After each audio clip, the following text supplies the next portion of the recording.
마을에서 조금 떨어진 한 공장 직원으로 보이는 한 여성이 전화를 받습니다. 그토록 원하던 서울에 있는 대학교에 붙은 것이죠. 그녀는 집에 돌아와 기도를 하는 어머니께 묻습니다. 엄마, 내 통장 어디 있어? 아버지 어디 가셨어? 아이고. 그 아버지라는 양반 바로 이 사람입니다. 사설 도박판에서 화투나 치던 김민철. 술집에서 민철은 술주정을 부리고 아이고 씨. 정장의 남성이 민철을 비웃으며 화장실로 향합니다. 무시당했다고 생각한 민철은 그를 쫓아 들어가지만 민철은 오히려 그에게 얻어맞고 나와요. 떠나는 그 사람의 차에 술병을 던지는 소심한 복수를 하고 민철은 가게 주인의 신고로 경찰서에 붙들려가죠. 경찰서에 간 민철은 지명 수배서를 보더니 방금 시비를 붙은 남성이 유명한 사기꾼 최경석이라는 사실을 알아내지만 아무도 민철의 말을 믿어주지 않습니다. 다음날이 되어서야 집으로 돌아간 민철. 딸 영선은 민철에게 자신의 통장을 보았냐고 묻고 묵묵부답인 민철의 밥상을 뒤엎어버립니다. 야 이 쌍년아, 내가 네 돈 다 갖다 썼다. 다 갖다 썼어.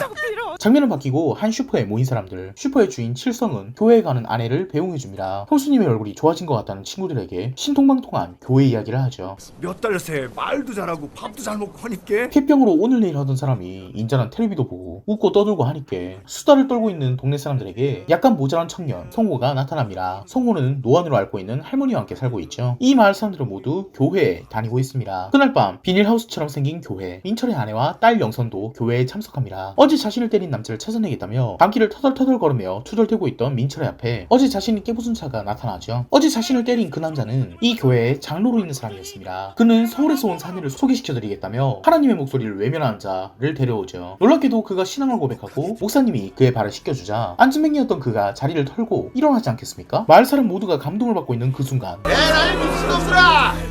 뒤쪽에서 민철이 막말을 하면서 등장합니다. 민철은 마을 사람들에게 외치죠. 저 새끼 수배 중인 사기꾼이야! 민철은 자신의 딸을 발견하고 다가가지만 영선은 민철에게 제발 나가달라고 애원하죠. 그런 영선에게 아버지는 손찌검을 하고 이 교회 목사 성철우는 민철의 폭력을 대신당하며 그를 막아세웁니다. 아까 그분들 장로님이 시키신 분들이세요? 철우는 장로가 연기를 시킨 것도 천국이 샘물을 파는 것도 못마땅합니다. 경석은 철우에게 뜻이 있어서 그렇다고 대답하죠. 무식한 마을 사람들에게 믿음을 주려면 이 방법이 제일 빠르다잖아요. 찝찝해하는 철우에게 민철의 아내와 딸이 다가옵니다. 아까 민철에게 얻어맞은 영선에게 목사님은 자매님을 하나님이 얼마나 사랑하고 계시는데요? 자매님을 하나님은 사랑하고 계신다고 이야기해요. 영선은 처음 들어보는 신의 위로에 그만 주저앉아 눈물을 흘리고 말죠. 교회와 신앙은 이 말 곳곳에 녹아들었습니다. 피병으로 힘들어하는 칠성의 아내는 약보다는 교회에서 파는 샘물을 마시려고 하고 주인공 민철의 딸 영선 역시 최경석 장로의 지정된 업체에서 일을 하면 등록금을 빌려주겠다라는 이야기에 설득되어 집을 나가게 되죠. 민철과 함께 마을에 온 경찰들 철우에게 장로 경석의 사진을 보여주며 유명한 사기꾼인데 본 적이 있냐? 라고 묻죠. 철우는 잠시 고민에 빠진 듯 눈동자가 흔들리지만 이내 처음 보는 사람이고 잡아댑니다. 민철은 분통이 터져서 마을 사람들에게도 묻지만 마을 사람들 역시 경석을 처음 보았다고 이야기하죠. 철우는 경석이 사기꾼인 것을 알고 경석에게 진실을 묻고자 그의 사무실로 가지만 보상금은 몇 집 빼고 다 입금됐는데 진짜 반석꽃동산 자리는 알아보신 겁니까? 꽃동산? 에라이 맛동산이다 이 새끼야. 사실 경석은 이 마을 사람들의 스몰 보상금을 원했을 뿐 하나님 말씀을 전도하는 데는 아무 관심이 없다는 것을 알게 됩니다. 철우는 경석에게 다가가 마을에 경찰이 왔다고 말하고 목사님 빨리 서둘러야겠다.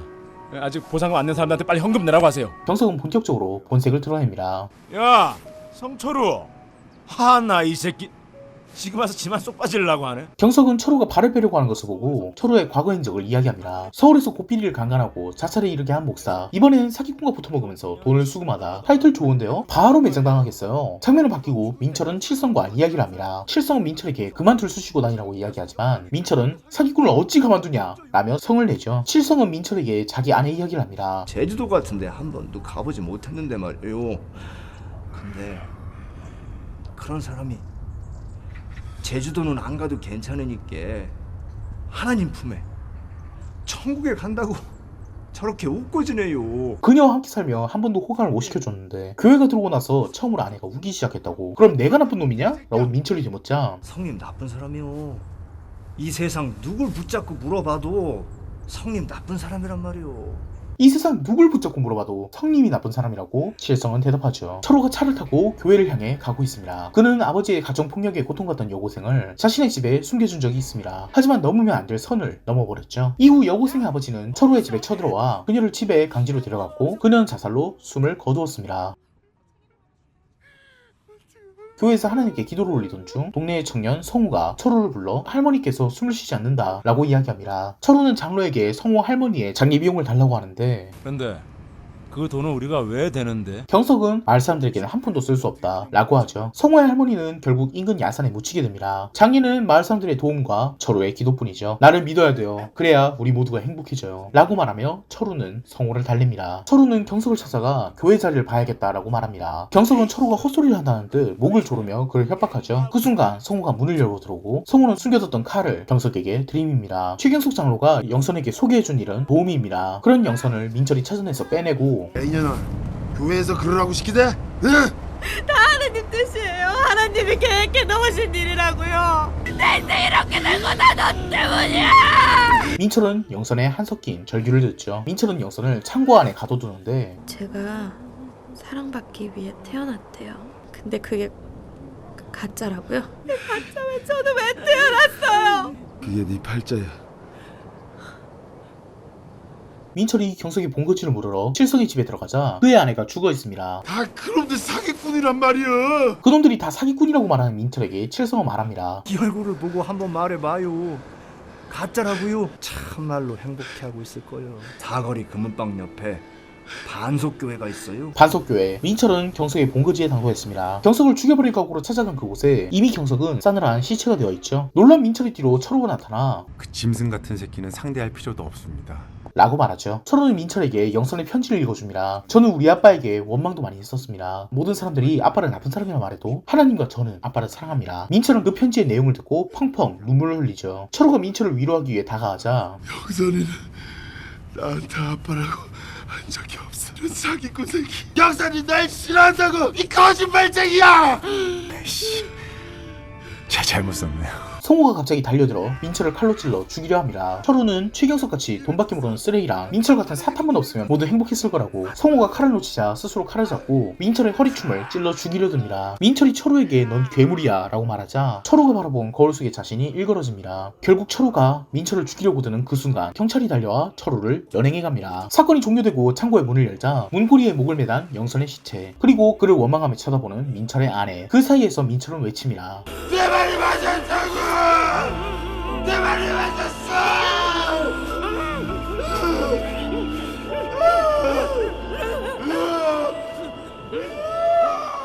시간이 지나고 노인이 된 민철. 민철은 산기슭에 안굴로 들어갑니다. 그 안에서 그는 의미도 알 수 없는 말을 내뱉으며 끊임없이 신에게 기도를 하면서 사이비는 마치게 됩니다. 이 작품의 제목은 사이비, 영어로는 더 페이크입니다. 원제목이랑 영제목이랑 잘 안 맞죠? 저는 이 작품에 하나의 제목을 붙이라면 단연코 사이비 쪽이 진짜 제목이라고 하겠어요. 이 작품에서 페이크, 최경석 장로는 페이커 최종 보스거든요. 작품의 중반쯤에 그는 이미 죽어버리죠. 이 작품은 최경석이란 사기꾼과 주인공 김민철의 대립처럼 보이지만 사실 최후에 대립하는 것은 성철우와 김민철입니다. 제가 보기엔 최경석은 일종의 안전장치예요. 연상호 감독은 종교를 다루고 싶었는데 페이크인 최경석을 다루는 척하는 거예요. 하지만 작품을 보다 보면 금세 알아차릴 수 있습니다. 이 작품의 주인공은 사이비, 성철우라는 것을 그럼 이 작품에서 다루고 있는 메인 대리 페이크 vs 리얼에 대해서 알아보지 않을 수 없겠네요. 여러분, 사이비의 줄거리를 보고 김민철, 최경석, 성철우 한쪽의 손을 들어주라면 어느 쪽의 편에 서시겠습니까? 이 질문에 대한 제 대답은 마지막에 하죠. 이 질문에 대답하기란 쉬운 일이 아닙니다. 어느 한쪽에 정당성이 있거나 선하다면 지체 없이 한쪽을 고를 수 있겠지만 이 작품에서는 가짜도 진짜도 선하지 않죠. 먼저 이 작품의 주인공 김민철부터 봅시다. 민철은 이 작품에서 순수한 폭력과 악의 존재죠. 철우가 사탄 같은 사람이라고 말한 것도 틀리지 않아요. 그는 자신의 딸의 돈가미를 갈취하고 내부에선 폭력, 외부에선 수치를 주며 한 번도 영선의 삶의 이유였던 적이 없었어요. 그는 이 작품에서 진실의 편에 서 있지만 영화의 마지막에 민철이 기도하는 모습에서 나오듯 무슨 신념이 있어서 진실의 편에 선 것이 아니죠. 우연히 민철이 서 있는 위치가 진실일 뿐 그가 가짜에 서 있었다고 해도 스스로가 옳다고 믿었을 겁니다. 덕분에 작품에서 진실은 아무도 좋아하지 않아요. 민철은 경찰들에게 무시당하고 마을 사람들에게는 사탄 들린 사람 취급을 받으며 심지어는 집안에서마저 적개심이 섞인 눈총을 받죠. 그는 타인을 존중할 줄 모르고 자신이 옳음을 인정받기만을 원해요. 우리를 밝혀주는 유일한 교회는 불타는 교회다. 그는 마을 사람들의 안식처인 교회를 불태우고 사람들에게 폭력적으로 진실을 강요하죠. 그는 믿을 수 없는 진실, 아니 믿기 싫은 진실입니다. 그럼 이런 생각이 들 겁니다. 아니 이 사람은 그럼 진실을 모르는 것이 좋다는 건가? 거짓말과 종교를 옹호하는 반지성주의자 아니야? 사이비에서는 실제로 종교 속의 행복을 말합니다. 숨을 예정인 마을 사람들이 춤추고 노래할 곳이 어디겠어요? 한 번도 사랑받지 못한 여자가 사랑받을 수 있는 곳이 어디였죠? 죽음 후의 공포를 극복할 수 있는 수단은 뭐였고요? 모든 것을 잃은 영선이 삶을 이어갈 수 있었던 이유는 뭐죠? 하나님의 사랑 아닙니까? 사랑, 진실로 신은 우리를 사랑할지도 모릅니다. 아니 사랑한다고 믿어야 합니다. 믿고 싶습니다. 왜냐하면 내 삶의 이유로 삼을 수 있잖아요. 인간에게 불합리한 고통과 시련이 내려올 때 이 모든 것이 하나님의 뜻이라고 생각하면 마음이 편해집니다. 이제는 언급하기도 지겹지만 마르크스의 한마디, 종교는 인민의 아편이다. 진실로 종교, 사랑은 인간 최대의 진통제죠. 하지만 종교에서 말하는 사랑이란 조금 찝찝합니다. 진통제는 고통을 느끼는 사람들에게 필요한 법, 그리고 고통을 해결해주기는커녕 더 키울 수도 있죠. 고통이 없는 자에게 진통제는 필요하지 않습니다. 종교 외에서 충분히 사랑받고 있는 사람에게는 종교에서 던져주는 아편 같은 사랑이 필요하지 않죠. 사이비에서 나오는 사람들은 소외된 사람들입니다. 모자란 청년, 폐병에 고통받는 여인, 가정폭력을 당하는 소녀, 그것도 두 사람, 조만간 마을이 물에 잠겨 살 곳을 잃는 사람들, 이 사람들에게 선택받았다 라고 해주는 종교는 사실 그들의 돈을 갈취하고자 할 뿐이죠. 사이비를 보다 보면 종교는 사랑을 빙자한 착취, 일종의 가스라이팅으로 보입니다. 사람들을 사랑한다며 14만 4천 명 안에 드는 황금 경쟁을 시키고 돈에 찌들려 미래를 잃은 여성에게 창부가 되기를 원하며 폐병에 걸린 사람에게 생명을 갖다줄 치료보다는 죽음에 가까워질 샘물을 팔아먹는 데 열중이죠. 제가 얼마 전에 커뮤니티에 투표를 올린 적이 있었죠. 많은 댓글들 중 이런 논지의 말들이 있었어요. 최후의 기댈 곳이 종교이기에 가치가 있다. 사이비는 내몰린 사람이 최후의 기댈 곳, 그곳이 어떤 곳인지를 잔인하게 보여줍니다. 꼭 최경석같이 돈만 밝히는 사기꾼이 아니더라도 종교의 본질이 내몰린 사람들에게 위안을 주고 그들에게 돈을 뜯어서 살아남는 것이라면 종교는 정말로